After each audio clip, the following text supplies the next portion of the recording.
அஸ்ஸலாமு அலைக்கும். Hi friends, இன்றைக்கி நம்ம பால் பாயசம் எப்படி செய்யலாங்கிறது தான் பார்க்க போகிறோம். ஏற்கனவே பக்ரீத் வந்து பக்கத்தில் வந்துட்டு மேக்ஸிமம் எல்லார் வீட்லேயுமே பால் பாயசம் கண்டிப்பாக செய்வாங்க. இட்லி சாம்பார் சட்னியோட இந்த பால் பாயசம் இல்லாத வீடே இருக்காது. நான் என்னுடைய ஸ்டைலில் நான் என் புள்ள பிறந்த நாளைக்கு எப்படி ரெடி பண்ணேன் அப்படிங்கிறத உங்கள் கூட ஷேர் பண்ணிக்கிறேன். இது வந்து ரொம்பவே டேஸ்ட்டாக இருந்துச்சு, அட்டகாசமாக இருந்துச்சு. அதான் சரின்னு வீடியோ எடுத்து உங்களுக்கு நான் அப்லோட் பண்ணியிருக்கேன். அதுக்கு வாங்கிட்டு வந்த ஜவ்வரிசியை நல்லா வறுத்து எடுத்துக்கணும். நல்லா வந்து நல்லா சட்டன்னு பொடியும்.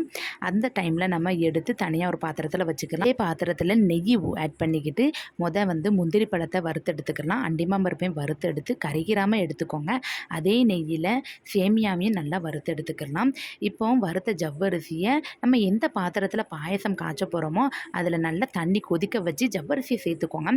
ஜவ்வரிசி சேர்த்த பிறகு நல்லா வெந்துடும். ஒரு 90% வெந்த பிறகு நம்ம வறுத்த சேமியாவை சேர்த்துக்கலாம்.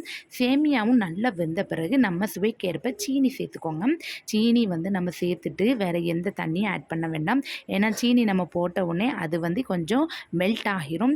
எல்லாம் ஒன்றோட ஒன்று நல்லா விரவின பிறகு நம்ம வறுத்து வச்ச முந்திரி பழமும் அண்டிமா பருப்பையும் சேர்த்துக்கலாம். எல்லாத்தையும் சேர்த்த பிறகு நான் வந்து 1/2 லிட்டரு ஆரோக்கிய பால் வந்து காய்ச்சி எடுத்து வச்சுக்கிட்டேன். முதல்ல காய்ச்சி ஆற வச்சாச்சு. அதை வந்து இந்த டைமில் ஆட் பண்ணிக்கிறதேன்.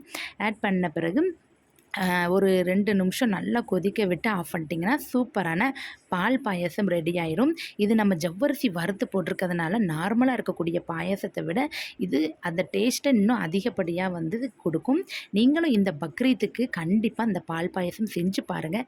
செஞ்சு பார்த்துட்டு எப்படி இருந்துச்சுன்னு மறக்காமல் கமெண்ட்ஸ் பண்ணுங்கள். என்னுடைய சேனல் பிடிச்சிருந்துச்சின்னா லைக் பண்ணுங்கள், கமெண்ட்ஸ் பண்ணுங்கள். மறக்காமல் சப்ஸ்கிரைப் பண்ணி வச்சுக்கோங்க. ஓகே, பாய்.